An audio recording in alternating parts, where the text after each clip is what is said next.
So if you tell a controlling person that you're taking control, it doesn't go over very well. It's actually Yeah, dangerous. which I learned later. And Yeah. and through the domestic violence, your decision to leave in the physical abuse in particular raises your chance of dying 1,000% Yeah. when you make that decision. That's why women keep going back. Yeah. Well, partly because they're isolated, they don't have funds, Right, and all right. the other reasons. Yeah. But I said, and he was like, "No, you're not." And so it started with all that, "No, you're not." Yeah. And then it started with the bargaining. "We'll all go to counseling. We'll go to counseling." I said, "We're past that point." Yeah. And we'll all go to, because he would, you used the term at one point of gaslighting. That's kind of what it was, but I didn't know what it was. Right. Earlier, I would say, "I can't have a conversation with you when you've been drinking," because I could smell it. It was at this Mhm. point in the pores. And he would say, "Why do you always say that? I haven't had anything to drink." And I began to wonder if it was just me assuming that, Right. even though I know clearly that Right. wasn't I could smell it. I could see it in his eyes, like everything. Yeah.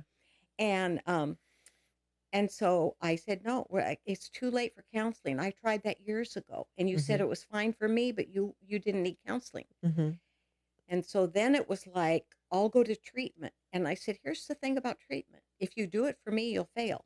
Right. You can only do it for yourself." Because again, I had been gaining information and I Right. had more to He talk t he with. told you to go to therapy and you did. I listen, man, Careful what you wish for. no kidding, no kidding. And so I said, "No, I don't care what Yeah.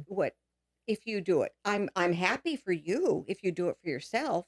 Right. That would be wonderful. But don't do it for me because that's Mm. not going to change my mind." Mhm. And I was going to church at the time, and he says, "Well, I'll start going to church." I said, "Again, you can only do that for yourself. It's not going to impact.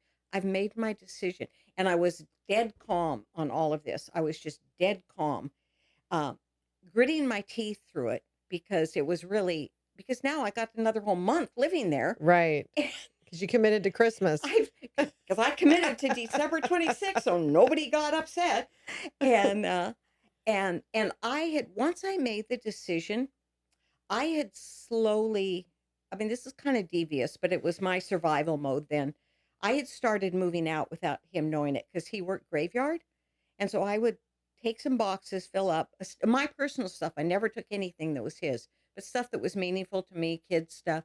And I'd load up the trunk of my car, and I had rented a storage unit.